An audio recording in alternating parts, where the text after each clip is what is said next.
చెల్లెళ్ళు వాళ్ళు. ఏ రోజు కూడా నేను వారిని కొట్టాలని నా ఉద్దేశం కాదు.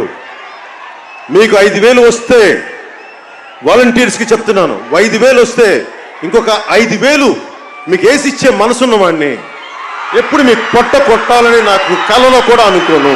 అదే మరి ఎన్డీఏ మేమందరం 3 పార్టీల కూటమికి హామీ ఇస్తున్నాం.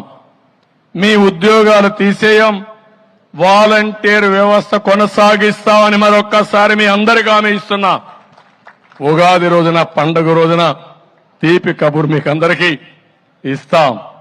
5,000 కాదు, మీకు రాబోయే రోజుల్లో 10,000 రూపాయలు పారితోషికం ఇచ్చే బాధ్యత మాది. గౌరవ ముఖ్యమంత్రి నారా చంద్రబాబు నాయుడు గారు చెప్పినట్టుగా వాలంటీర్స్ ని కొనసాగిస్తామని చెప్పాం కదా.